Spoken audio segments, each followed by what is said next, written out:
While white and black and brown people use marijuana at similar rates, black and brown people are arrested, prosecuted, and convicted at disproportionately higher rates. President Joe Biden pardoning thousands of Americans convicted of simple marijuana possession under federal law. Biden now asking governors to do that on the state level. It is a long-standing issue for activists who want to see low-level weed offenses decriminalized. WHAS 11's Bobby McSwine talked to people now pushing for change. Dee Dee Taylor, owner of 502 Hemp, says President Biden's move to pardon federal marijuana possession charges is a great step, and she hopes Kentuckiana follow suit and go a step further to legalize the plant completely. I think it is about darn time. Taylor says the history of going after drugs has created a disproportionate number of minorities in jail for minor offenses. The war on drugs was really a war on race.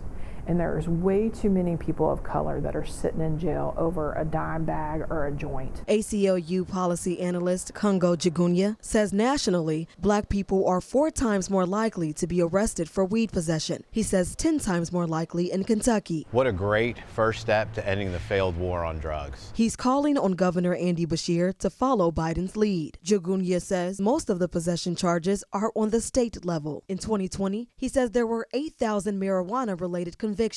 Of those, 91% were of possession. So think what the governor could do with the stroke of a pen today.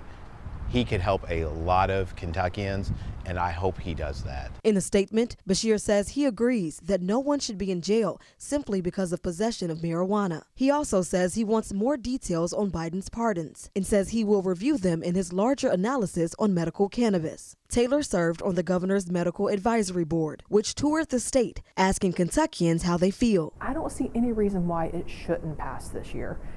98% of Kentuckians, at least the ones that were polled, are for it.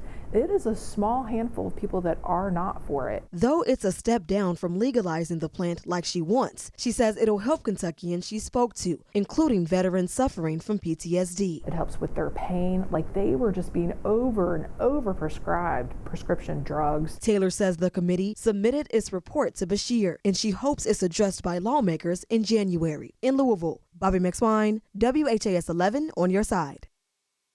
Well, as some of you know, some states allow medical use of marijuana, including our neighboring states of Illinois, Ohio, and Michigan. The U.S. Food and Drug Administration has not yet approved it for medical use across the country, and that's why the DEA says it has no accepted medical use.